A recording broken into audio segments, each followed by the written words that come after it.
Good morning to yous. It's the date today, May 28th. This is a Shed Wars video for 3 reasons, I guess. Last year, this was Shed Wars, and it was a hot year, as you know. Lettuce was planted here, it bolted. Swiss chard up there, that bolted, and we said we'll let them grow to seed, let the seed dry, see what happens next year. We had dill growing right here, and dill did what dill does. We grew it all the way out to seed. And so the time has come to actually find out what we got now this year. The lettuce, after the seed had dried, I took the lettuce plant and I fed it to the hens. That's why this end is fairly clear. That up there, that's the remains of the Swiss chard. So I'm going to clear out that dead stuff now, and we'll see what we got in this bed.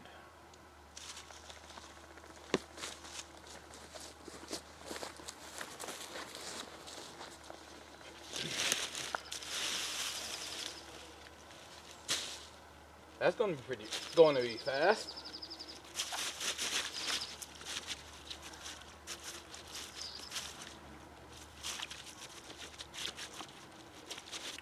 Okay,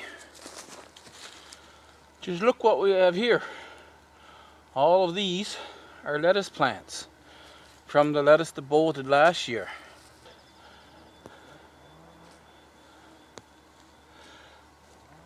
Now lettuce will transplant fairly easy. So I'm going to take these up and plant a line. I'm going to plant 2 lines of lettuce. One down here and one 6 inches away. You see, we have these bigger ones, but then we still have a bunch of small ones coming up here. So they're still sprouting.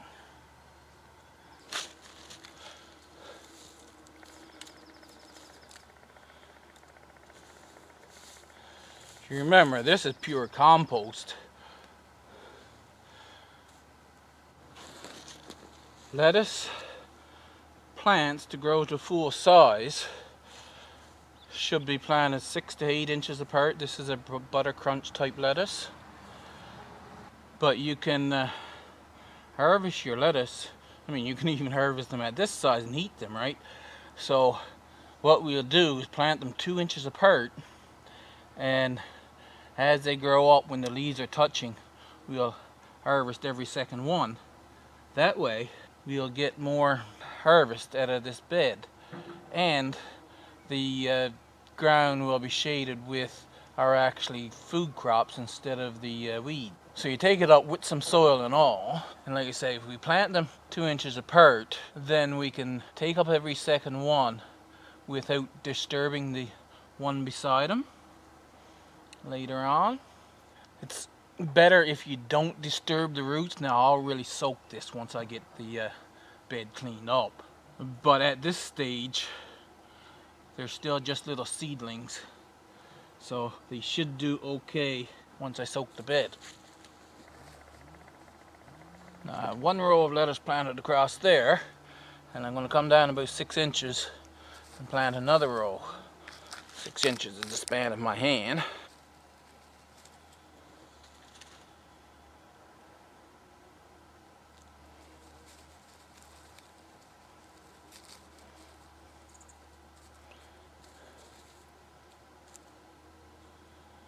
I'm really hoping that this year we get a good lettuce harvest since we're started so early.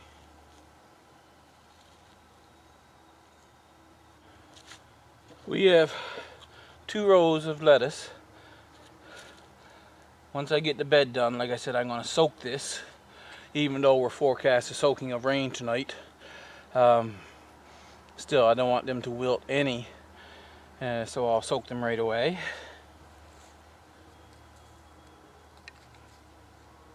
Now for this next thing, you'll have to come in real close.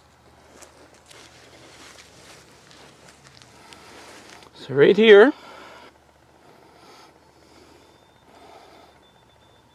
this little thing is a dill plant.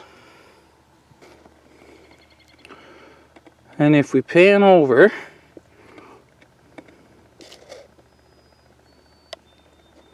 we've got another one right here.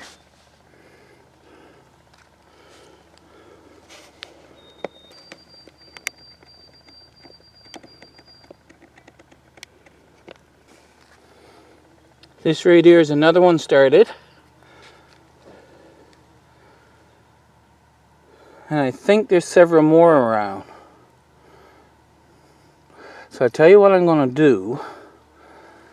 I'm going to remove those bigger weeds and inspect the bed, and then I'll bring you back. Now that I have the weeds out of there, you can see all of those bigger green ones. That's lettuce, and there's even a lettuce up there. Now as for the dill, I pointed out this one and that one, and there's another one right there. There's 3 over there. There's 1 in behind that stick.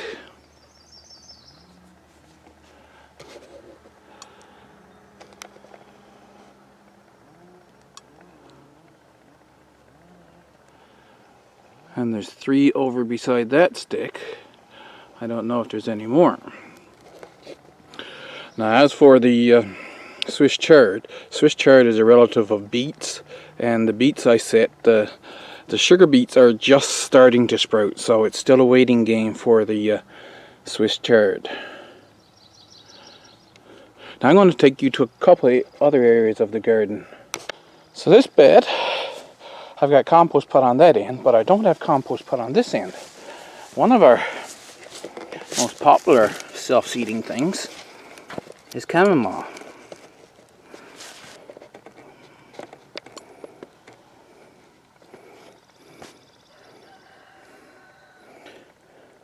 So these seedlings here, that's chamomile seedlings. They are all over this bed. This is why I didn't put compost on this end. There was no seedlings down that end, so I put some compost down there. Now when they grow up, I will be able to dust some compost in among them, but for now I just gotta wait and let them grow.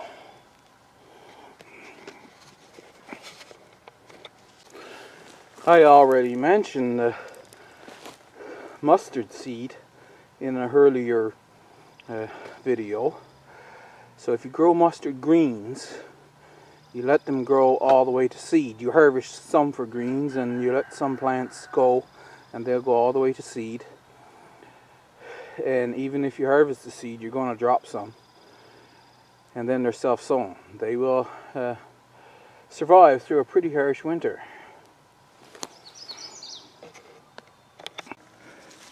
So the point I'm trying to make there is, if you have plants that either bolt or ones that you're growing out all the way to seed, a lot of our annual crops can be treated as reseeding annuals. Your only con would be that in the spring, instead of putting the compost on right away, you have to wait until your seedlings come up. And like here now, I've got them put into 2 rows, so I can put a ridge of compost down between the 2. But I had to wait till now to actually do anything with this bed, because I was waiting for those seedlings to come up. That is one way of getting, well, basically free seedlings in the next year. You don't have to buy your seed every year. Some plants are biennials.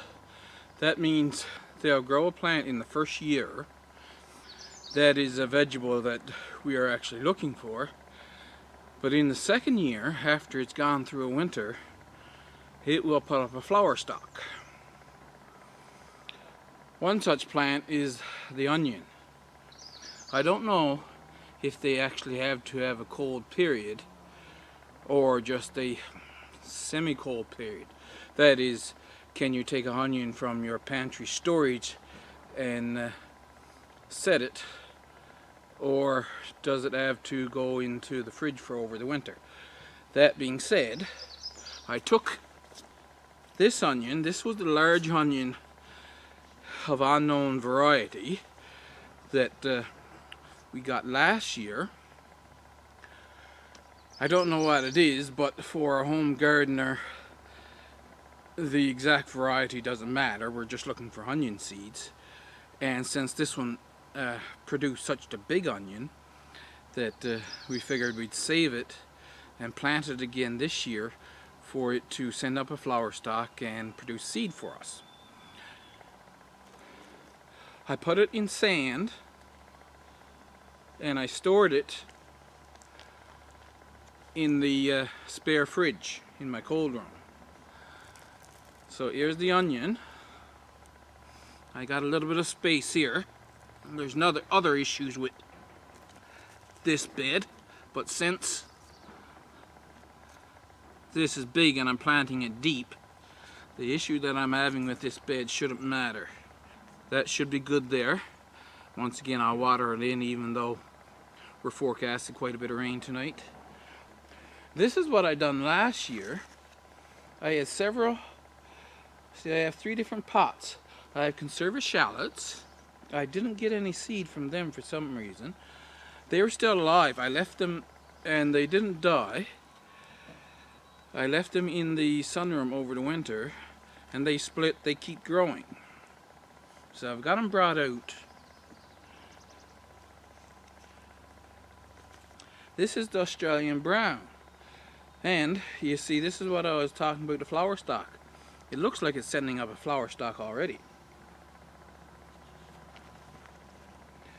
And the same thing with this one.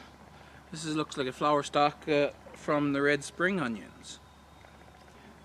To keep them from being all flopped over like they were last year, I'm going to put one of those tomato cages around them.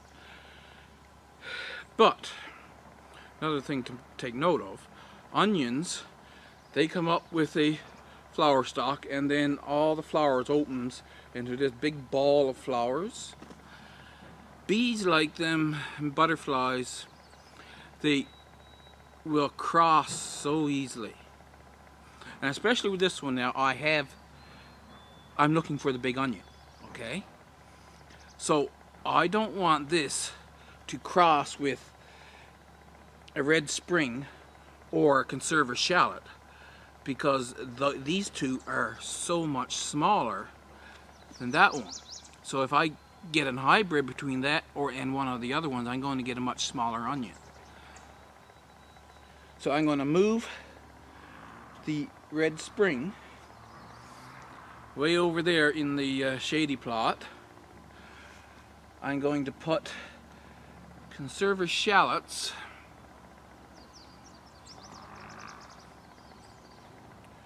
Where should I put conserva shallots? Probably down by the lilac bush.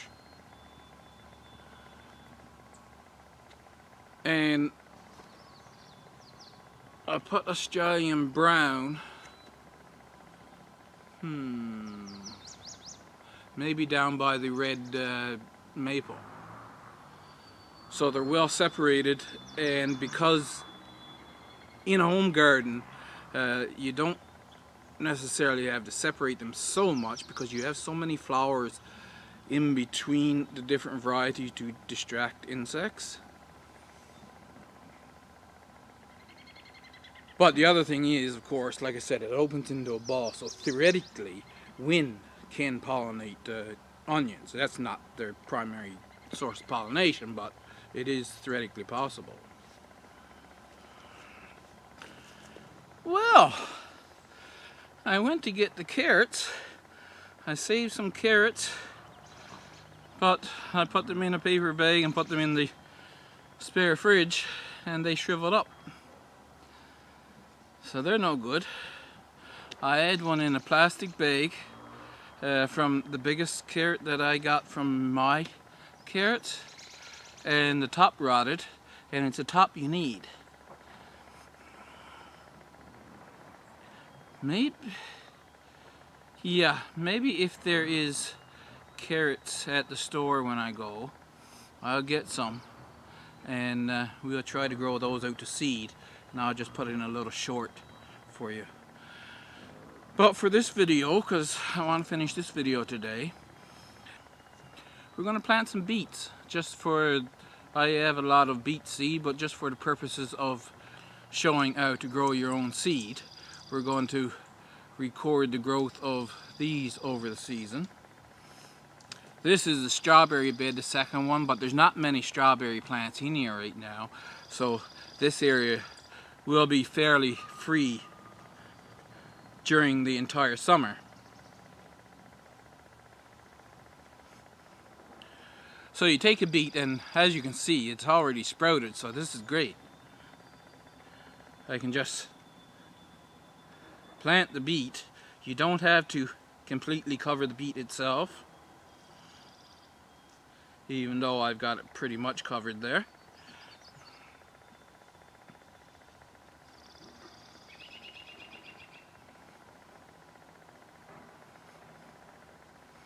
This is its second year, so it will grow up and send up flowers now for this year. And like I said, we'll record its growth, and in the fall we will harvest seed from these plants. Regardless of my carrots that I sowed going bad, I said I want to get a good video of the couple other growing your own seed vegetables this year. So we got the beets here, and I have 2 store-bought carrots. They've got green on the top, so they should grow. I'm going to plant these. Hopefully we get seed plants. Don't know what kind they are. They could even be hybrid for that matter. But next year we'll plant the seeds and see what we get. So like I did with the beets, but the carrots, just like they grew, make a hole deep enough that you can plant it down and pretty much cover it. You don't really have to have it completely covered. The shoulder of the carrot should be sticking a little bit above the ground, the soil level.